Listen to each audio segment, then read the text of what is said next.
Chers collègues, initialement, j'avais prévu de présenter ce rapport du budget primitif 2025 consacré à la culture, comme je l'ai fait la semaine dernière lors de la tenue de la Commission 2, au plus près de sa version écrite. Mais les propos que j'ai entendus hier, en provenance des bancs de la minorité, me conduisent à formuler quelques remarques préalables. Le vote de ce budget intervient dans un contexte difficile pour les actrices et les acteurs du monde culturel.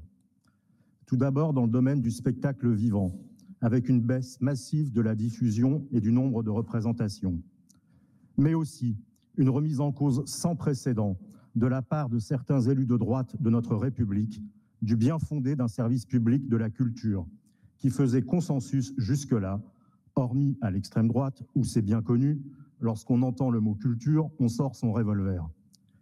Il en va ainsi de Christelle Morancet, membre du mouvement politique Horizon, comme je crois certains collègues de la minorité de cette Assemblée, qui a décidé de ne pas sabrer, selon le mot utilisé hier par l'une de nos collègues, le mot ne serait pas assez fort, mais de liquider, pour des raisons purement idéologiques, la politique culturelle de la collectivité qu'elle préside, la région voisine des Pays de Loire, avec des conséquences en Bretagne et en particulier en Ille-et-Vilaine.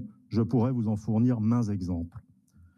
Si cet exemple venait à se généraliser à d'autres collectivités, c'est l'ensemble du financement public de la culture qui en serait menacé.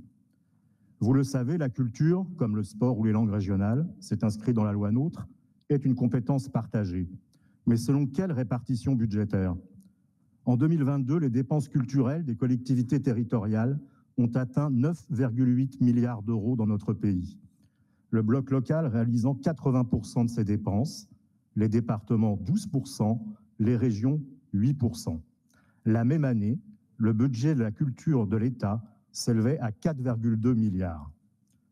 Notre majorité a fait le choix, même soumis à une contrainte qui nous oblige à réduire notre budget culture et ceux d'autres compétences partagées pour faire face à l'augmentation de nos dépenses du champ social et à la baisse de nos recettes que nous n'avons plus le pouvoir d'augmenter, de rester aux côtés des actrices et des acteurs culturels dans cette période troublée où nous avons plus que jamais besoin d'eux.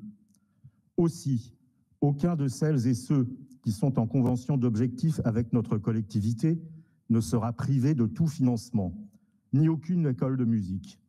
Nous resterons par exemple membres et financeurs de l'Office public de la langue bretonne, alors que par simple lettre, quel courage, la région Pays de Loire a annoncé son retrait de cet établissement public de coopération culturelle.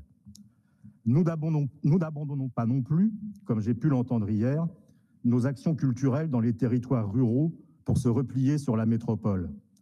Nous conserverons, c'est une priorité et c'est dans le rapport, une capacité de financement pour des résidences d'artistes à l'échelle des EPCI et en partenariat avec elles.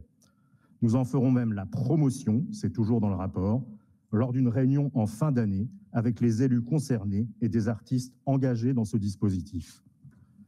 Nous resterons également membres et contributeurs du groupement d'intérêt public Café Culture, dispositif important pour soutenir l'emploi dans les manifestations culturelles organisées en dehors des lieux consacrés au spectacle partout sur le territoire.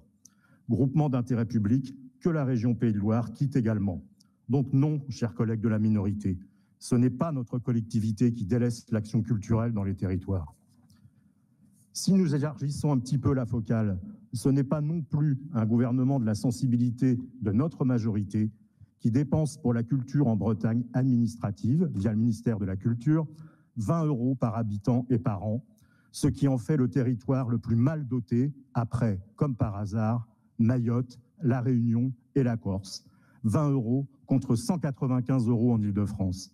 Un bel exemple d'égalité républicaine produit par le centralisme qui nous étouffe et qu'Emmanuel Macron n'a eu de cesse de renforcer.